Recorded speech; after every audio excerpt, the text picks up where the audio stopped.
clinics all over the country. The March for Life is something where over the years millions of people have braved the elements, the cold weather in Washington, D.C., to speak for those who can't speak. And one of those who does that beautifully is the founder and president of Live Action, Lila Rose.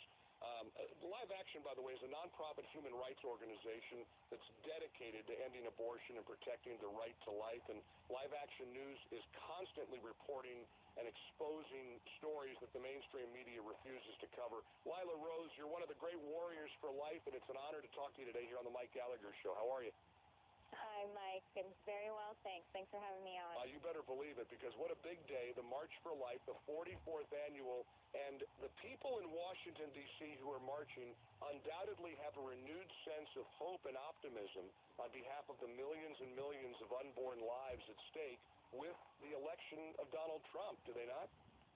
Yes, I mean, President Trump had made these pledges that were extremely powerful as part of his campaign to stop funding Planned Parenthood, to appoint pro-life justices, which are really constitutionalists, to the Supreme Court, to reverse the Mexico City policy or reinstate the Mexico City policy to stop the international paying of money to abortion providers. So he's already started to do this work in office in just the first few days, and folks are really hopeful, especially because along with his pledges, he's appointed and surrounded himself with some really stalwart pro-life people, and it's looking up. And one of the great encouraging conversations has been the possibility of defunding Planned Parenthood. Now, Planned Parenthood, despite the best attempts of abortion defenders to convince us otherwise, is one of the greatest abortion providers in the world. There's a big debate about whether or not taxpayers should give any money to Planned Parenthood. Well, Live Action, as I understand it, has unveiled an undercover video. Again, you guys have done such amazing work. I want to listen together to this particular undercover video, the audio of which is pretty revealing. Let's listen together. Thank you for calling Planned Parenthood. My name is Can I assist you today? Hi, I was hoping to make an appointment for prenatal care. For what type of service? Prenatal care, pregnancy care. We don't have prenatal care here. Planned Parenthood offers abortion, so they don't offer prenatal care. Okay, just abortions.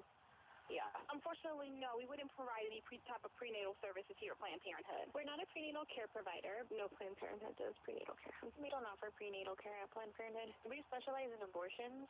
We specialize in abortions. I mean, Lila, that's almost like a Hollywood script written by somebody with a great pro-life agenda. You can't make this up. I mean, that's what... We can't make it up. You can't make it up. The defenders of Planned Parenthood always say, oh, no, all they do is offer prenatal care.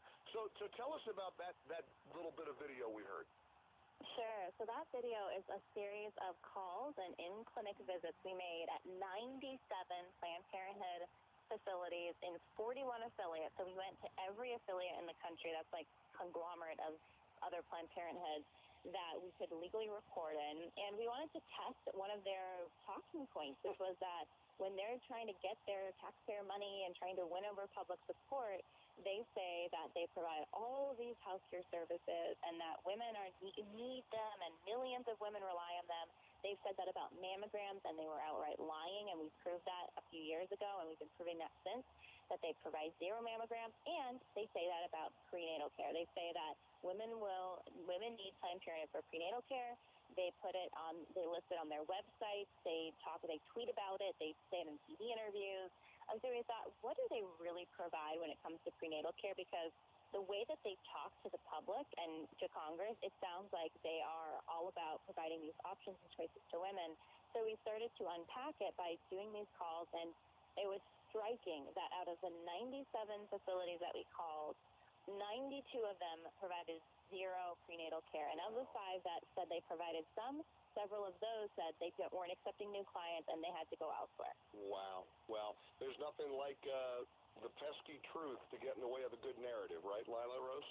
Right. And a narrative that is going to cost them if they fail to, get that deceptive narrative ingrained in our minds, which they're trying to do through their advertising and marketing.